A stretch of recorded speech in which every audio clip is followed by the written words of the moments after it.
This should be an incredible matchup. I mean, both men have extensive offensive repertoires, lasting endurance, and an insatiable appetite to be number one.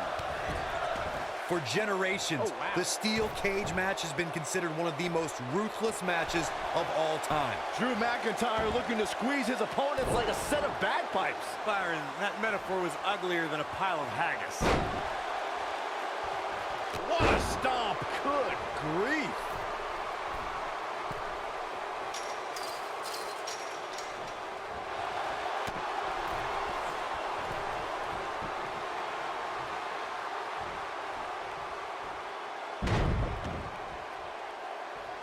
According to historians, the twisted metal that we see as part of steel cages today dates back 80 years.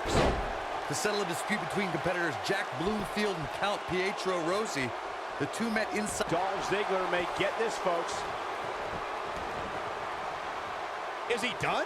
Drew McIntyre fans with some reason to worry here. He's still got plenty of gas left in his tank, though. Oh, and he breaks free. But the damage might have already been done, Michael. Corey, you gave us an impressive history of the origins of the steel cage match. I'd like to point out to our viewers that from the 1960s to the mid-1980s, chain link fences were used to enclose the ring for WWE steel cage matches. A superstar could win by pinfall submission or by exiting the cage through the cage door or climbing over the top of the cage. We should also point out, Michael, that the way to win a steel cage match can vary by match depending on what was agreed to before contracts to compete in the match were signed. Talking about history, at WrestleMania 2, WWE unveiled the redesigned steel cage with solid steel blue bars before returning to chain link mesh in the late 1990s. The WWE Universe has seen the evolution of the steel cage in the enclosure known today as Hell in a Cell. The first time an enclosed cage was seen was in October of 1983 in the last Battle of Atlanta. The enclosed cage was seen a few years later in the War Games match from the NWA.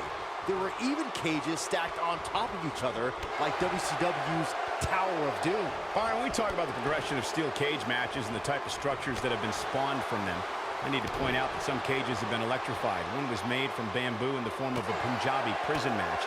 And of course, the elimination chamber with glass pods and steel doors. And today we have the Asylum match, where weapons are on top of the cage.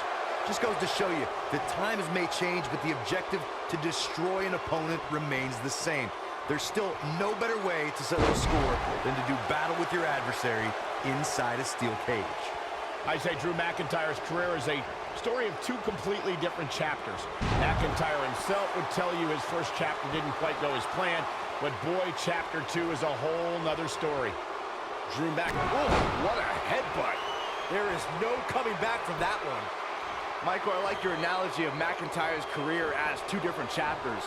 And while chapter 1 didn't necessarily blow anybody away, Look at the height. He's making a statement here with this attack. Uh-oh.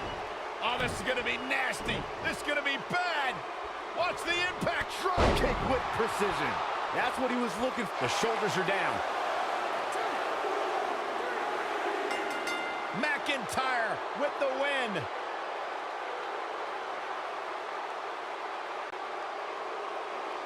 Here is your winner, Drew McIntyre.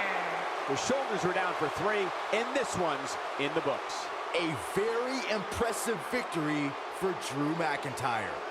We've got an animated crowd here tonight, as we usually do when we're in Orlando.